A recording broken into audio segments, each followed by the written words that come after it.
ካለቀሰ በኋላ የሱን ወንድም ቢንያም የሚባል ልጅ አለ።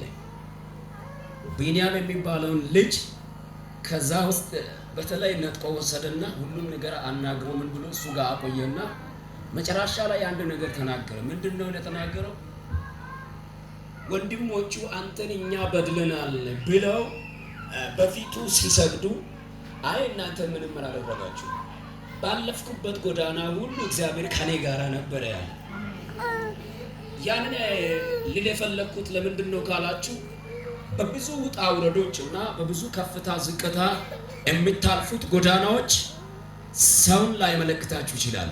ከሚታልፉት ጎዳና ጋራ የምትወዱት ሰው አብሮ ላይራመድ ይችላል እና ላይንቀሳቀስ ይችላል። ክሉ ዋሰከሙ ኢኒ ምቅር ሐዋኦ እሰ ኡቡምተንም ኪዩምተንም ሐውምተንም ሄለሙምተንም ኢኒ ወኮ ተከመጭ አይመንጭም ይሄ ሞጎሳት ይሆን ዮሴፍ አይመንጭም ይኮይ አሞስም ቢቴሶ ይቶ አንምቤ እና አማም ውተለቶ መንቤ ሰዓተን ማልወት ይዝቆ ይቁም ቆቆ እንደንበ ዋይኒ ይኮዩ አሜን ኢየሱስ ጌታ አሜን ቱል ፍራም ጨብድላም በረንደሙ እንጂ ተኮ ቢገርም ነገር ኡንጀክ ኡድማ ቤራን ባለሮኒ ኡንጂቶዩ ኡንጂቶ በረን ሚቂቀሞ በስ ቆሰሎ በስ ዋኤ ወሮኒ መቅረብ ኤበጊ ፊሲተከላ ሚዲያ ነጋድን ጅምስ መሮከንን ጋሚነለሶ አግስተ ቢቴሰመ መነ ዋይት መቅረዩ ኤን ጠለዩ መራብ ይጥፋር ምንነ አግሽያ ቀረሞ ቀመነ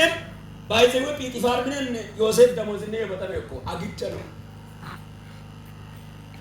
ምናቱም ይጥፋር በ30 ብር ገዝቶ ነው ቤት ያስገባው። ስለዚህ ምንም ደሞዝ የለውም፣ ተቀጣሪ አይደለም። በጲጢፋራ ቤት ባሪያ ማለት ለአንዱ የተገዘ የራሱ መብት የተረገጠበት ሰው ነው። ምንም የለውም። ማንቤ ኤወሄ ሆነም ኤከም ዋህዩ ኤከ ሆነም አፍዋው ወፈነ ኤከንም አፉል ዶኒ ሰንፊሶሉ ገምበ ቁራፍሩ መራከረት ምን ያጋለ ኤበይ ሰንፍራ ብዙ ከፍታና ዝቅታ ወርዷል ሄዷል። ምን ብሏል? በዛ ሁሉ መንገድ ትዝ ያለው ማን ነው? እግዚአብሔር አሜን። ምን አለ? ካሌ ጋራ ነበራ። ኢየሱስ ጌታ ነው። አሜን። አንጊ ማለት ደከወጭ ሄውታንም በዩታንም የለ መኩታይም ቀዱታይም ማንኒቱታይም ሰቡታይም ወሙታይም ጣውታይም አናኒው በዋይን ይኮል ባርጩም ፌስ ቀየረው አነመንግ ምን ደናምሉ ወለክ ምን አቆመንንድ የሆነ ፌስ ያሳያል እና መጥያቆ ሊቀደምቱ ኢጡሌበሊ ዝቂተ ኮረ ምናጋይ የሆነ ፌሳቸው ይቀየራል። ማን አፉቤ ቀየረዋል፣ ወሱቤ ቀየረዋል፣ ገሩቤ ቀየረዋል፣ አፉሩቤ ቀየረ መጥበለም ቀየረ ኢያምቦ በይድልሶ በዋይ ምን ነው ኢሳ ኢሚነ ላኦም ኢያምቦ ባሊ ከበለፈ ኡንጁ በልቤ አመዳቦ ኪያንጋ በል ከበለፈ ፈታው በልቤ ዮሞ ኪንነ ዋመት በለም በያለም ወይ ማየነዛ ኢኒዋ ሄኮ ኪንውምቤ ኢያንምቤ ማይምቤ አማጥምቤ ጎድምቤ ማኪምቤ ሞኦምሉቤ ማጨሶምሉቤ ኡሊ ሙተን አጋጋፎምቤ ዲናይምቤ ኢጢኒ ሄኮ ሃሌሉያ አሜን።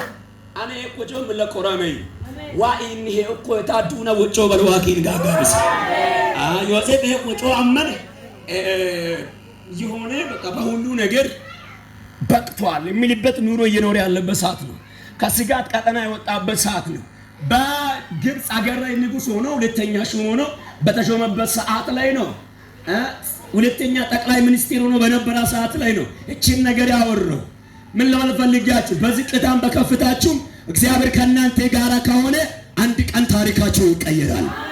ኢየሱስ ጌታ